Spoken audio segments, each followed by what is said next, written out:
Assalamualaikum warahmatullahi wabarakatuh. Halo sahabat Henande, dimanapun kalian berada. Malam ini kita akan mendengar sebuah kisah rakyat yang penuh misteri. Cinta dan rahasia tersembunyi di balik gelapnya malam.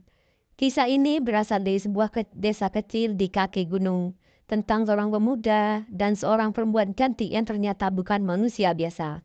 Jadi siapkan posisi nyaman kalian, mari kita mulai cerita ini dengan perlahan dan penuh penghayatan. Di sebuah desa terpencil yang dikelilingi hutan belantara, hiduplah seorang pemuda bernama Jaka. Dia adalah anak petani sederhana, namun memiliki hati yang lembut dan selalu menolong siapa saja yang membutuhkan.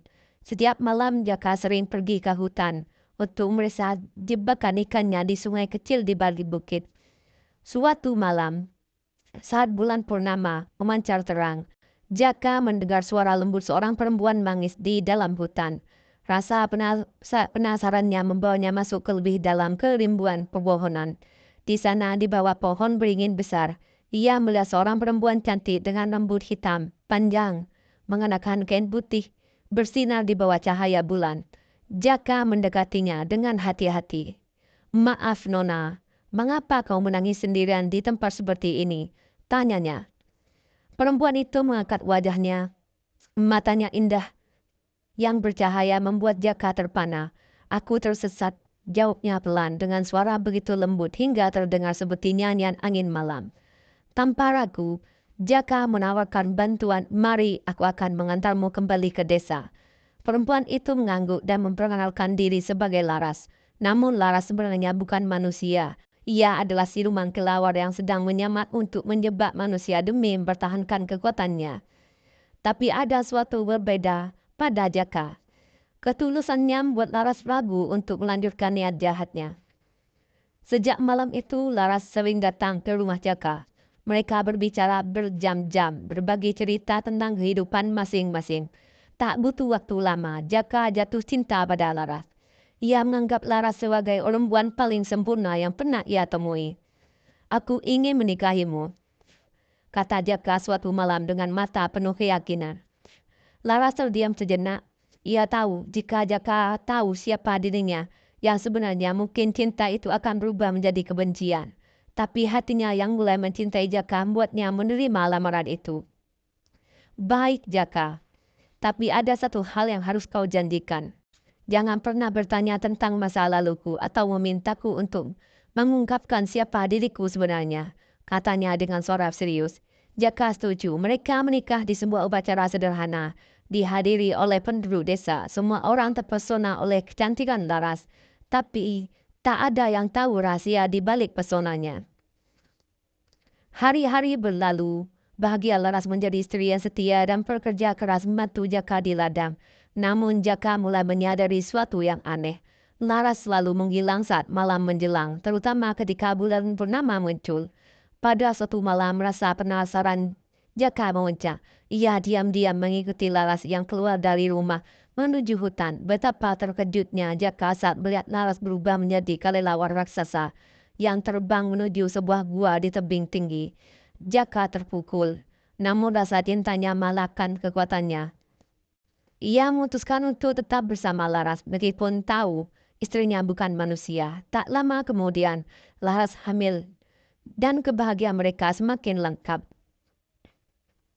Bulan purnama menggantung terang di langit saat tangisan pertama bayi terdengar dari rumah kecil Jaka. Laras telah melahirkan seorang bayi laki-laki yang tampan dengan mata hitam legam yang dalam. Anak itu diberi nama Bayu, sesuai harapan Jaka agar ia tumbuh menjadi anak yang kuat seperti angin. Namun sejak lahir, Bayu menunjukkan tanda-tanda yang tidak biasa. Ia bisa melihat dalam gelap dan di malam hari ia sering mengeluarkan suara seperti kelelawar kecil. Laras tahu ia adalah warisan darahnya, tetapi ia mencoba merahasiakan itu dari Jaka. Awalnya Jaka tidak mencurigai apa-apa. Baginya, Bayu adalah anugerah terbesar dalam hidupnya. Tetapi semakin Bayu tumbuh, semakin terlihat bahwa ia berbeda. Pada usia 5 tahun. Bayu sudah bisa memanjat pohon tertinggi dalam hitungan detik. Dan ia tidak pernah takut pada kegelapan. Pada satu malam, Saat Jaka kembali dari ladang, ia mendapati Bayu sedang bermain di halaman rumah. Namun sesuatu yang aneh terjadi. Dalam gelap malam, Jaka melihat sayap kecil tumbuh di punggung anaknya. Bayu, apa yang ada di punggungmu? Tanya Jaka. Suaranya bergetar antara kaget dan takut. Bayu yang polos menjawab dengan riang, "Ayah, aku bisa terbang seperti ibu." Jaka terdiam. Ia berbalik arah ke Laras yang berdiri di pintu. Wajahnya pucat. Saat itu Jaka tahu bahwa Laras tidak bisa lagi menyembunyikan siapa dirinya yang sebenarnya. "Laras, apa yang terjadi dengan anak kita? Apa maksudnya Bayu dengan terbang seperti ibu?" Laras menunduk lalu berkata pelan, "Jaka, aku telah menyembunyikan sesuatu darimu. Aku bukan manusia biasa. Aku adalah siluman kelawar. Bayu mewarisi sebagian dari darahku." Jaka merasa seakan bumi runtuh di bawahnya. Ia menyintai Laras dengan segenap hatinya, tetapi kenyataan ini terlalu sulit untuk diterima. Ia pergi ke hutan untuk menenangkan pikirannya. Di dalam hutan, Jaka bertemu dengan seorang laki-laki tua yang bijaksana, yang dikenal sebagai Kiai Wirya. Ia menceritakan segalanya, berharap mendapat nasihat. Kiai Wirya tersenyum bijak. "Jaka, cinta adalah ujian terbesar. Jika hatimu tulus, kau akan menerima Laras dan Bayu apa adanya. Namun, jika kau merasa tidak sanggup, kau harus memutuskan jalan terbaik untuk mereka." Setelah lama merenung, Jaka akhirnya kembali ke rumah. Ia memeluk Laras dan Bayu, air matanya mengalir. "Aku mencintai kalian, apapun yang terjadi. Namun Laras, kita harus melindungi Bayu dari orang-orang yang mungkin akan membahayakan hidupnya."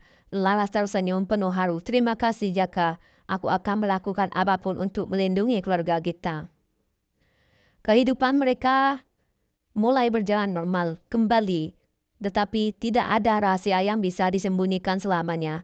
Penduduk desa mulai curiga dengan keanehan Bayu. Suatu hari seorang pemburu melihat Bayu bermain di hutan dengan sayap kecilnya yang terbentang. Kabar itu menyebar dengan cepat. "Anak Jaka adalah anak siluman," teriak salah satu warga.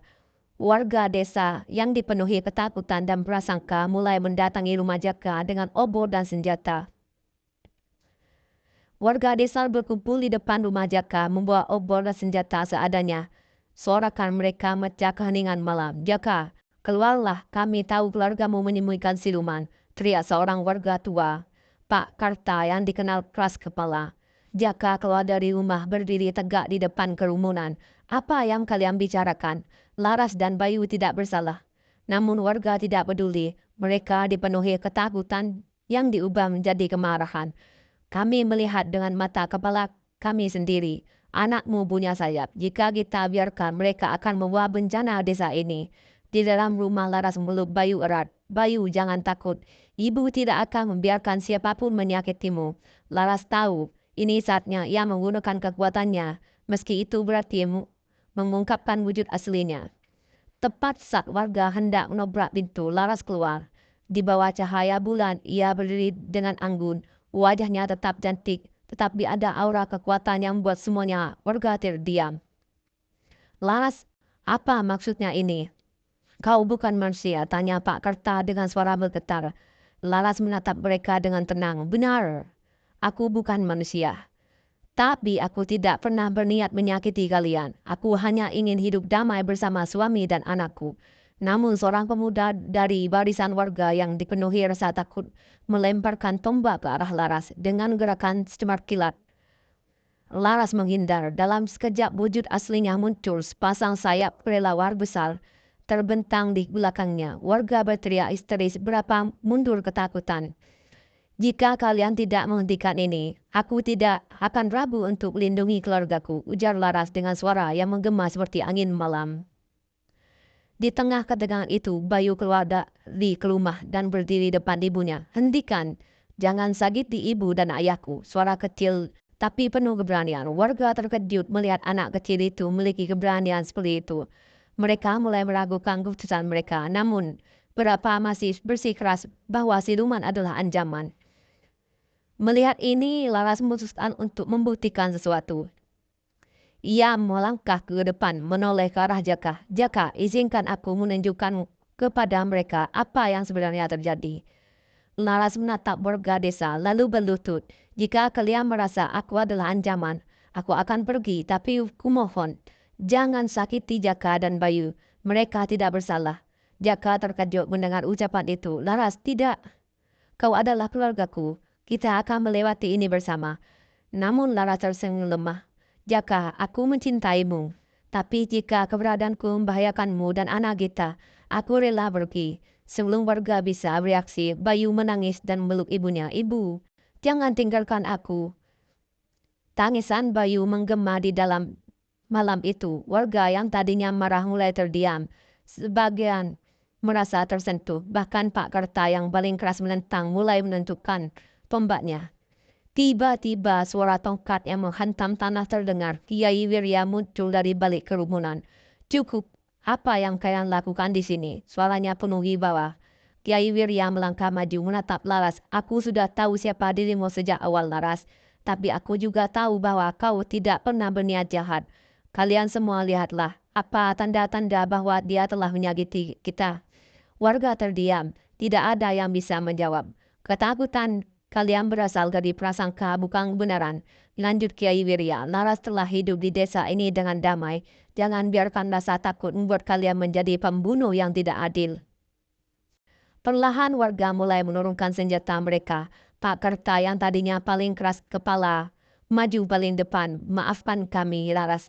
Kami terlalu takut hingga lupa berpikir jernih. Laras tersenyum meski air mata mengalir di pipinya. Aku tidak menyimpan dendam. Yang aku inginkan hanyalah hidup tenang bersama keluargaku. Jaka memeluk Laras dan Bayu. Malam itu ketegangan di desa perlahan mereda. Warga menerima keberadaan Laras meski mereka butuh waktu untuk benar-benar mempercayainya. Namun bagi Jaka dan Laras malam itu adalah bukti bahwa cinta dan keberanian bisa mengalahkan segala kutukan. Bagi sahabat E dan D, inilah akhir dari kisah Jaka, Laras dan Bayu. Sebuah cerita tentang cinta, pengorbanan, dan keberanian untuk melawan prasangka. Semoga cerita ini menjadi pelajaran bagi kita semua. Jangan lupa untuk like, subscribe, dan nyalakan lonceng notifikasinya. Sampai jumpa di cerita menarik berikutnya.